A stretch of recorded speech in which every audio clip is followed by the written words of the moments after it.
Dans la lumière mordorée d'une fin d'après-midi à Saint-Émilion, Éloi appuyait sur l'accélérateur, le moteur de sa vieille Citroën grondant comme un cœur battant à l'unisson avec son pouls. À ses côtés, Camille, les cheveux dansant dans le vent par la fenêtre ouverte, riait, un rire qui perçait l'air comme une note de jazz.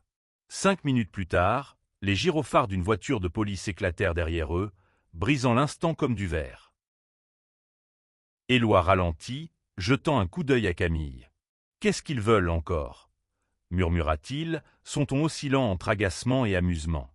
Camille haussa les épaules, son écharpe rouge flamboyant contre le cuir noir de son siège. Elle était habituée aux regards, aux questions, aux contrôles inopinés. Être une femme trans dans une petite ville française, c'était comme marcher sur une corde raide, un équilibre fragile entre être soi et défier le monde. Éloi, lui, vivait pour défier. Son amour pour Camille, son insolence face aux règles, tout en lui criait liberté. Les deux gendarmes s'approchèrent, leurs uniformes impeccables contrastant avec la nonchalance d'Éloi. L'un d'eux, un homme trapu aux lunettes épaisses, demanda son permis. Éloi le tendit avec un sourire narquois. « Trop beau pour conduire, hein » plaisanta le second gendarme, un jeune aux cheveux blonds, en riant. Éloi éclata de rire, mais Camille se crispa. Elle connaissait ce genre de commentaires, cette légèreté qui cachait souvent autre chose. Elle garda le silence, son regard fixé sur l'horizon. 5 minutes plus tard, tout bascula. Un cri déchira l'air, suivi d'un bruit de métal froissé. Une voiture noire surgit de nulle part, percutant l'arrière de la Citroën. Éloi jura, ses mains serrant le volant. Les gendarmes se retournèrent, armes dégainées, mais la voiture noire accéléra, disparaissant dans une ruelle. Camille attrapa le bras d'Éloi. « C'est pas un accident », chuchota-t-elle, son cœur battant à tout rompre. Elle avait raison. Ce n'était que le début. Saint-Émilion, avec ses vignobles vallonnés et ses ruelles médiévales, semblait bien loin des drames urbains. Pourtant, ce soir-là, la ville devint le théâtre d'une chasse. Éloi et Camille n'étaient pas seulement un couple d'amoureux défiant les conventions. Ils portaient un secret qui valait cher, un secret que quelqu'un voulait récupérer à tout prix. Éloi démarra en trombe, ignorant les cris des gendarmes. « Accroche-toi » dit-il à Camille, ses yeux brillants d'une détermination farouche. La Citroën rugit, slalomant entre les voitures garées. Camille, malgré la peur qui lui nouait l'estomac, sentit une étrange chaleur l'envahir. Avec Éloi, elle se sentait vivante, même au bord du gouffre. Leur histoire avait commencé 1 an plus tôt, dans un bar parisien où la musique électro pulsait comme un pouls. Éloi, serveur à temps partiel et rêveur à plein temps, avait été captivé par Camille dès qu'elle était entrée, son assurance défiant les regards curieux. Elle était venue parler d'un projet artistique, une exposition sur l'identité et la liberté, mais c'était leur conversation qui avait tout changé. Ils avaient parlé jusqu'à l'aube, partageant leurs blessures, leurs espoirs, leurs révoltes. Éloi, bisexuelle, avait grandi dans une famille conservatrice qui ne comprenait pas ses choix. Camille, elle, avait lutté pour être reconnue comme la femme qu'elle était, affrontant les jugements et les portes fermées. Ensemble, ils étaient devenus une force, un duo incandescent. Mais leur amour, aussi lumineux soit-il, avait attiré l'attention. Camille travaillait comme archiviste pour une galerie d'art, et un jour, elle avait découvert un document ancien, un manuscrit du XVIIIe siècle, caché dans une boîte oubliée. Ce n'était pas un simple texte. Il contenait des révélations sur une famille noble française, des secrets politiques qui, même aujourd'hui, pouvaient faire trembler des puissants. Camille en avait parlé à Éloi, pensant que c'était une curiosité historique. Mais quelqu'un d'autre l'avait appris. Quelqu'un qui ne reculait devant rien. La voiture noire réapparut dans le rétroviseur. Éloi jura à nouveau. Ils nous suivent. Camille fouilla dans son sac, ses doigts tremblants effleurant un petit carnet où elle avait noté des bribes du manuscrit. « On doit se cacher » dit-elle, la voix ferme malgré la panique. Éloi hocha la tête, bifurquant vers une route de campagne bordée de vignes. La nuit tombait, enveloppant la campagne dans un manteau d'ombre. La Citroën s'arrêta près d'une grange abandonnée, son moteur toussant comme un animal blessé. Éloi et Camille descendirent, leur souffle formant des volutes dans l'air frais. « On ne peut pas fuir éternellement » murmura Camille, ses yeux scrutant l'obscurité. Éloi la prit dans ses bras, son étreinte à la fois protectrice et désespérée. On vas en sortir? Ensemble. Mais l'obscurité n'était pas vide. Des pas lourds résonnèrent, et une silhouette émergea, un homme en costume sombre, un sourire froid aux lèvres. « Vous avez quelque chose qui m'appartient, » dit-il, sa voix tranchante comme une lame. Camille serra le carnet contre elle, son cœur battant à tout rompre. Éloi se plaça devant elle, prêt à tout. La nuit, Saint-Émilion, et leur amour était sur le point d'être mis à l'épreuve. L'homme en costume s'avança, ses chaussures cirées crissant sur le gravier. La lumière de la lune révélait un visage anguleux, des yeux noirs qui semblaient percer l'âme. « Le carnet, » dit-il simplement, tendant une main gantée. Éloi sentit la colère monter en lui, mais Camille le retint d'un regard. Elle savait que la violence ne les sauverait pas. Pas cette fois. « Qui êtes-vous » demanda-t-elle, sa voix tremblante mais déterminée. L'homme esquissa un sourire, comme s'il savourait leur désarroi. « Appelez-moi Victor. Le reste n'a pas d'importance. Donnez-moi le carnet, et vous vivrez. » Éloi ricana, son audace reprenant le dessus. « Vous regardez trop de films, mon vieux. » Mais Victor ne plaisantait pas. D'un geste rapide, il sortit un pistolet, le métal luisant sous la lune. Camille retint son souffle, ses doigts serrant le carnet comme une bouée de sauvetage. Elle savait ce que contenait ce manuscrit. Des noms, des dates, des alliances secrètes entre des familles nobles et des figures politiques de l'époque. Des vérités qui, même aujourd'hui, pouvaient ruiner des réputations, des carrières, des empires financiers. Elle n'avait jamais voulu se retrouver au centre d'un tel jeu. « On ne vous donnera rien, » dit Éloi, sa voix ferme malgré le danger. Il se rapprocha de Camille, formant un rempart entre elle et Victor. « Vous voulez le carnet? Venez le chercher. » Victor haussa un sourcil, amusé, mais son regard restait glacial. « Vous êtes courageux, Éloi. Ou stupide. Les deux, peut-être. » Un bruit de moteur brisa le silence. Une autre voiture approchait, ses phares balayant la grange. Éloi et Camille échangèrent un regard. Amis ou ennemis? Ils n'avaient pas le temps de réfléchir. « Cours !» cria Éloi, attrapant la main de Camille. Ils sprintèrent vers les vignes, les branches griffant leurs vêtements. Victor tira, la balle sifflant près de l'oreille de Camille. Elle trébucha, mais Éloi la releva, son souffle rauque. Ils se cachèrent derrière un muret de pierre, le cœur battant à l'unisson. « On ne peut pas continuer comme ça, » murmura Camille, ses yeux brillants de larmes contenues. « Ils nous tueront, Éloi. » Il posa une main sur sa joue, son regard brûlant de détermination. « Ils ne t'auront pas. Pas toi. » La voiture s'arrêta, et une voix féminine résonna. « Éloi. Camille. Vous êtes là ?» C'était Margot, une amie d'enfance d'Éloi, une journaliste intrépide qui avait toujours un pied dans les ennuis. Elle avait grandi avec Éloi à Paris, partageant ses rêves de liberté et ses révoltes contre l'injustice. Quand Éloi lui avait parlé du manuscrit, elle avait flairé une histoire explosive. Trop explosive. Margot sortit de sa voiture, une Peugeot cabossée, ses cheveux roux en bataille. « Montez, vite !» cria-t-elle. Éloi et Camille ne se firent pas prier. Ils plongèrent à l'arrière, et Margot démarra en trombe, évitant de justesse une autre balle de Victor. « C'est qui, ce type ?» demanda-t-elle, jetant un coup d'œil dans le rétroviseur. « Quelqu'un qui veut ce qu'on a, » répondit Camille, serrant le carnet contre sa poitrine.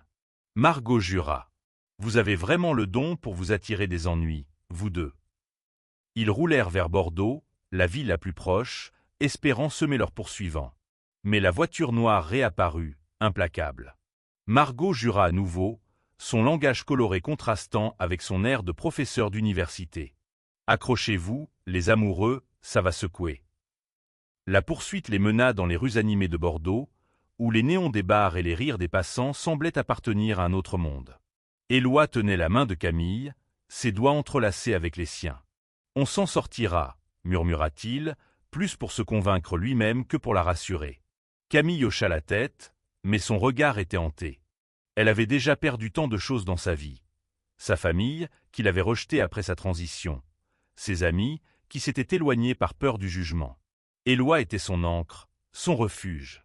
Mais même lui ne pouvait pas arrêter une tempête. Margot pila devant un entrepôt abandonné près de la Garonne. « Cachez-vous là-dedans.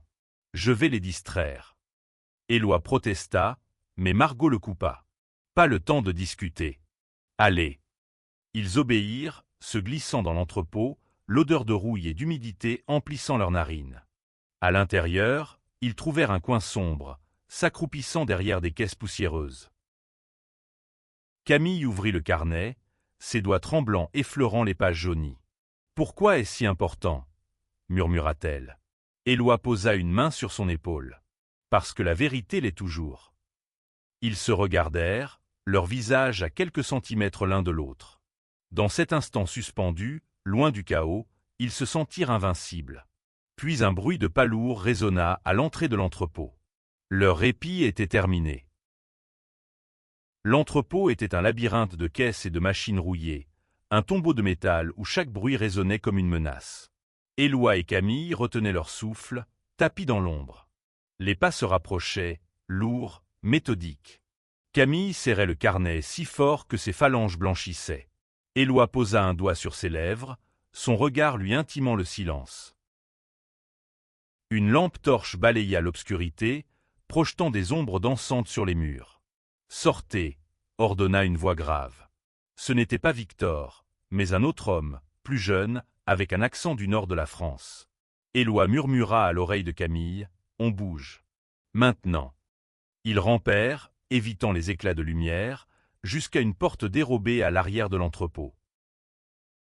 Dehors, la nuit était froide, la Garonne scintillant sous les étoiles. Ils coururent vers le quai, leurs chaussures claquant sur les pavés humides. Mais une autre silhouette apparut, bloquant leur chemin.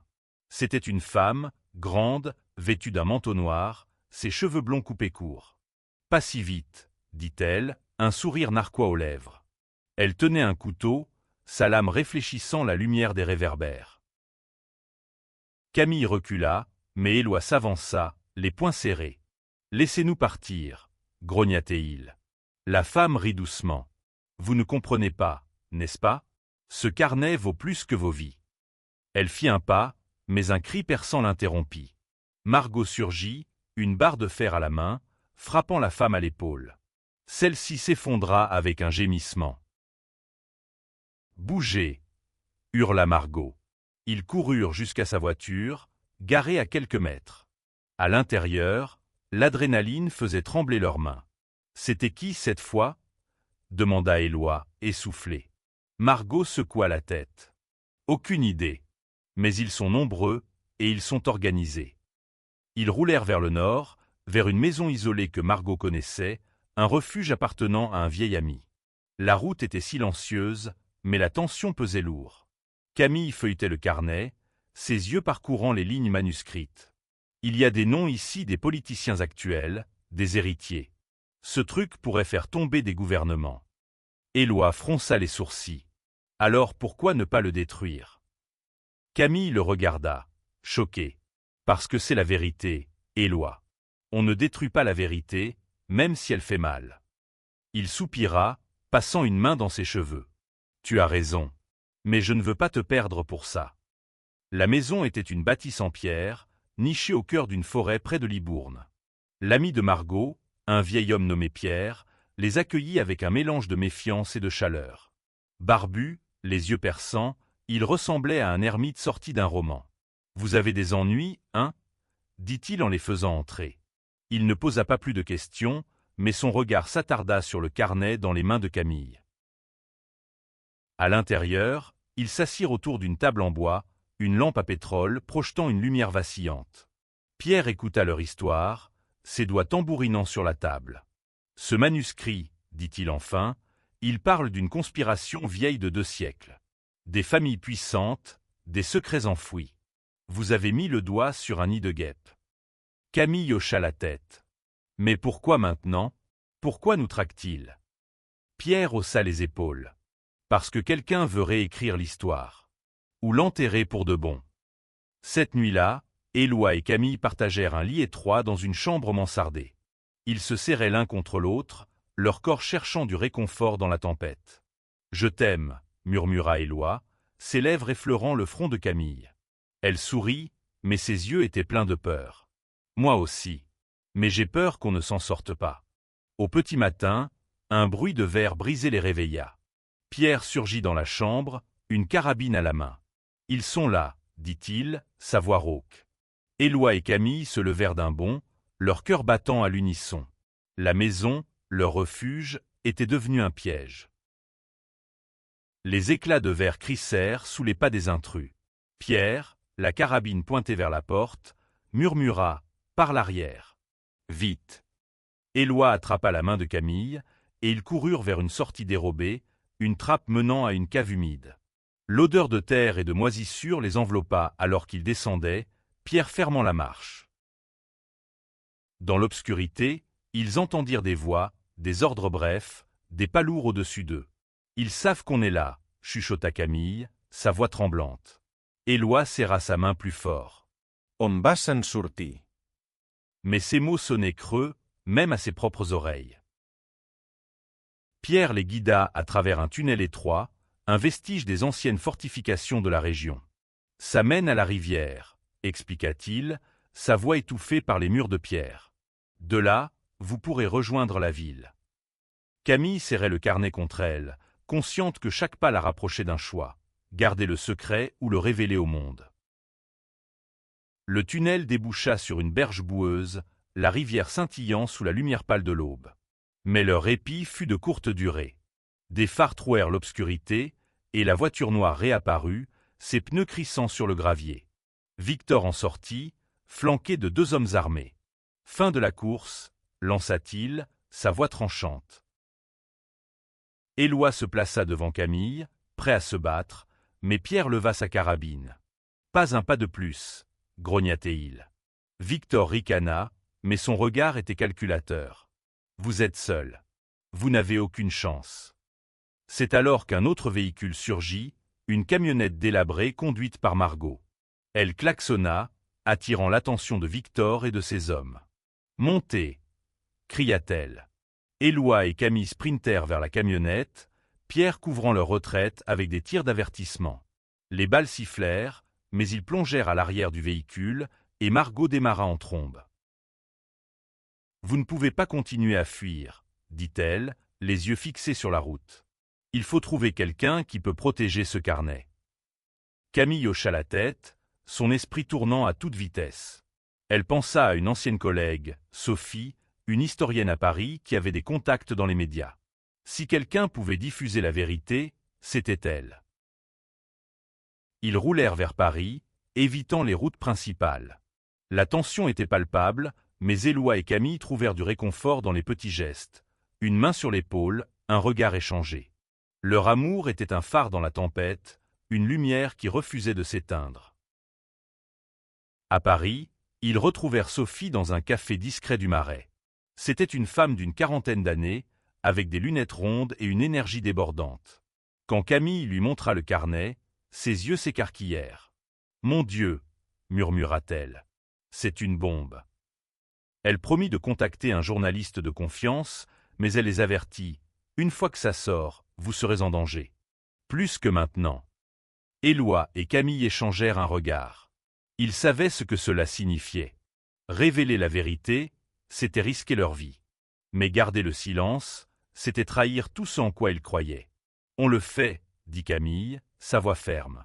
Éloi hocha la tête, un sourire fier aux lèvres. « Ensemble !» Mais leur décision attira l'attention. Cette nuit-là, alors qu'ils dormaient dans un petit hôtel, des bruits de pas résonnèrent dans le couloir. Éloi se réveilla en sursaut, attrapant une lampe comme arme improvisée. Camille, les yeux écarquillés, murmura « Ils nous ont trouvés ». La porte de la chambre d'hôtel s'ouvrit dans un craquement, et 2 silhouettes masquées surgirent. Éloi lança la lampe, touchant l'un des intrus à la tempe. L'homme s'effondra, mais le second bondit sur Camille, arrachant le carnet de ses mains. Elle cria, luttant pour le récupérer, ses ongles griffant le masque de l'assaillant. Éloi plongea sur l'homme, le plaquant au sol. Une lutte brutale s'ensuivit, les meubles renversés, les rideaux déchirés. Camille ramassa le carnet et courut vers la fenêtre, cherchant une issue. Mais un troisième homme apparut, bloquant la sortie. C'était Victor, son pistolet pointé sur elle. « Assez joué, » dit-il, sa voix froide comme l'acier. Éloi se releva, le souffle court, un filet de sang coulant de sa lèvre. « Laissez-la tranquille, » grogna-t-il. Victor ricana. « Vous êtes tenace, je dois l'admettre. Mais ça s'arrête ici. » Soudain, des sirènes retentirent. Les gendarmes, alertés par un voisin, envahissaient l'hôtel. Victor jura, ordonnant à ses hommes de battre en retraite. Ils disparurent dans le couloir, laissant Éloi et Camille pantelant. Les gendarmes entrèrent, armes dégainées, et pour la première fois, Éloi fut soulagé de les voir. Ils furent conduits au commissariat, où ils racontèrent une version édulcorée de l'histoire. Une agression, un vol raté. Le carnet resta caché dans la veste de Camille. Les gendarmes, suspicieux mais sans preuve, les laissèrent partir avec un avertissement. « Vous attirez les ennuis », dit l'un d'eux, celui qui avait plaisanté sur le permis d'Éloi. Cette fois, il ne riait pas. Dehors, Sophie les attendait. « J'ai contacté un journaliste, » dit-elle. « Il veut publier l'histoire, mais il a besoin du carnet pour vérifier les faits. » Camille hésita.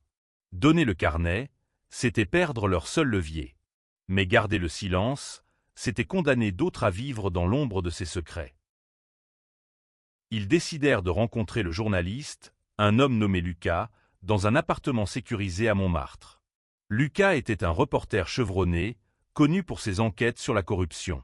Quand il feuilleta le carnet, son visage s'assombrit. « Ça va faire des vagues, » dit-il. « Mais vous devez être prêts. Ces gens ne s'arrêteront pas. » Cette nuit-là, Éloi et Camille restèrent éveillés, blottis l'un contre l'autre. Ils parlèrent de leur avenir, de leurs rêves. Camille voulait ouvrir une galerie d'art, un espace où les voix marginalisées pourraient s'exprimer. Éloi rêvait d'écrire un roman, une histoire d'amour et de rébellion. Ils rirent, pleurèrent, s'embrassèrent, comme si chaque instant pouvait être le dernier. Mais le lendemain, tout changea. Lucas les appela, paniqué. « Quelqu'un a piraté mon ordinateur.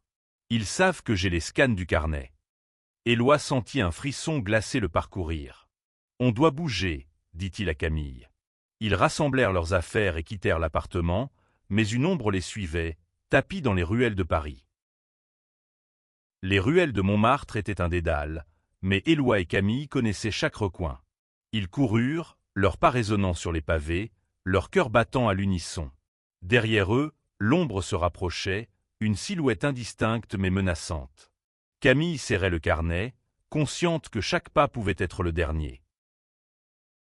Ils s'arrêtèrent dans une cour cachée, reprenant leur souffle. « On ne peut pas continuer comme ça, » dit Camille, les larmes aux yeux. « Ils sont partout. » Éloi la prit dans ses bras, son souffle chaud contre son cou. « On va trouver une solution. Je te le promets. » Ils décidèrent de se séparer temporairement pour brouiller les pistes. Éloi irait voir Margot, qui avait des contacts dans la police. Camille, elle, rejoindrait Sophie pour mettre le carnet en sécurité. C'était un risque, mais ils n'avaient plus le choix.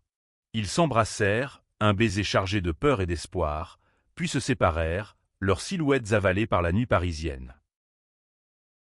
Camille retrouva Sophie dans une librairie discrète du quartier latin. La librairie, avec ses étagères croulant sous les livres anciens, sentait le papier et l'histoire. Sophie scanna les pages du carnet, les envoyant à un serveur sécurisé. « Si quelque chose m'arrive, » dit Camille, « fais en sorte que la vérité sorte. » Sophie hocha la tête, ses yeux pleins de détermination. Pendant ce temps, Éloi retrouva Margot dans un bar enfumé. Elle avait parlé à un inspecteur, un homme intègre nommé Julien, qui soupçonnait une conspiration de haut niveau. « Ces gens, » dit Julien, « ils ont des connexions partout. Politiciens, hommes d'affaires, même dans la police. » Éloi sentit son estomac se nouer. « Alors on fait quoi ?» Julien haussa les épaules. « Vous disparaissez.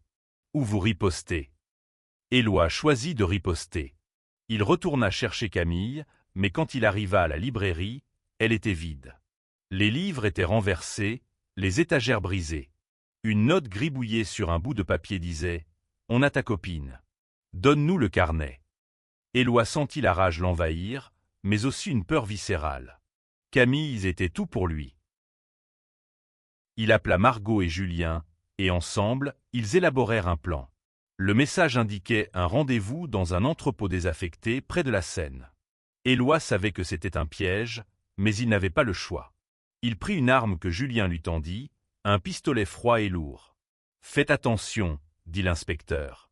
Éloi hocha la tête, mais son esprit était ailleurs, avec Camille.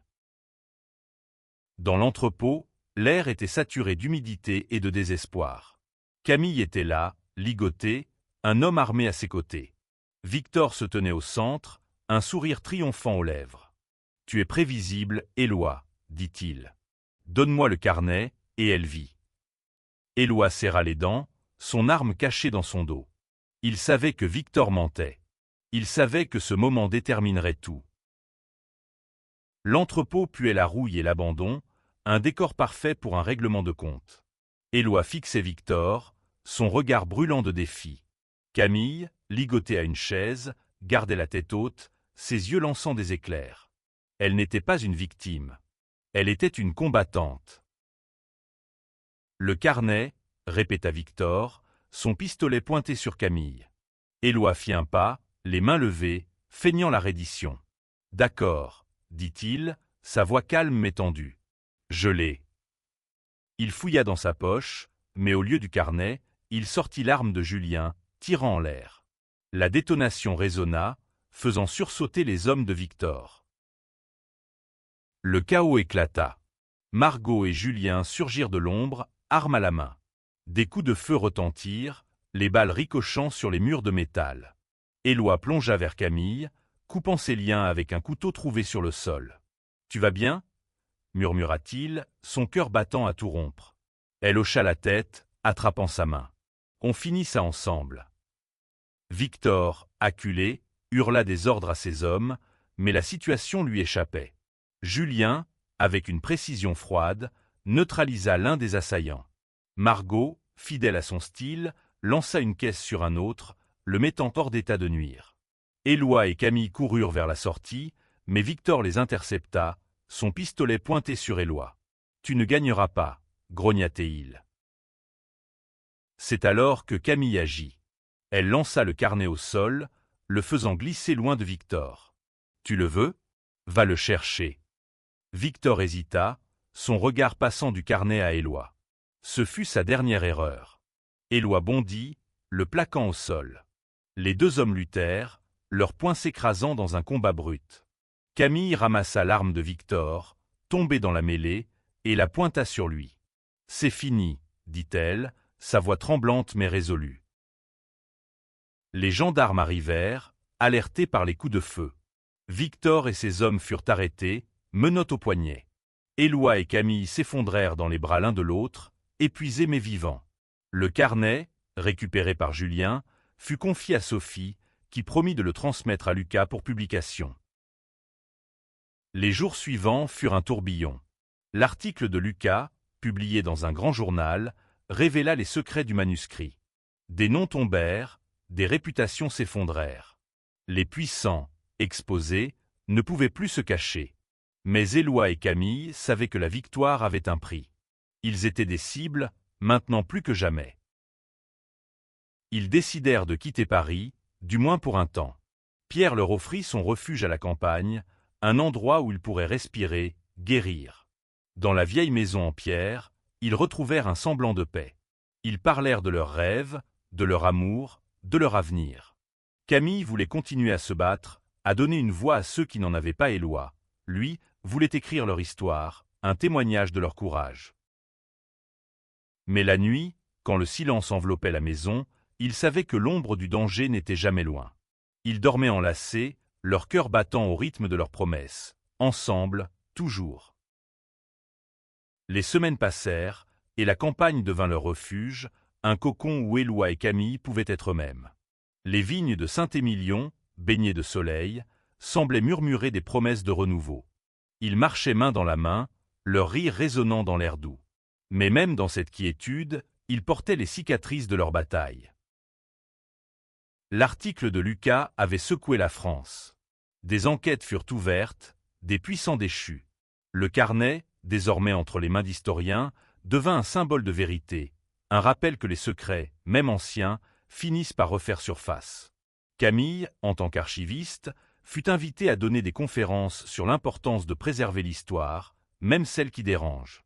Éloi, fidèle à sa promesse, commença à écrire leur histoire, chaque mot un hommage à leur amour. Mais la paix était fragile. Un soir, alors qu'il dînait avec Pierre, un appel de Margot brisa l'illusion. « Ils ont libéré Victor », dit-elle, sa voix tendue. Pas assez de preuves, apparemment. Éloi sentit un froid glacial l'envahir. Camille posa une main sur la sienne, son regard résolu. « On a déjà gagné », murmura-t-elle. « Ils ne peuvent pas nous briser. » Ils décidèrent de ne pas fuir. Ils restèrent à Saint-Émilion, vivant chaque jour comme un défi. Camille ouvrit une petite galerie d'art, exposant des œuvres de jeunes artistes queer, des voix que le monde avait trop longtemps ignorées.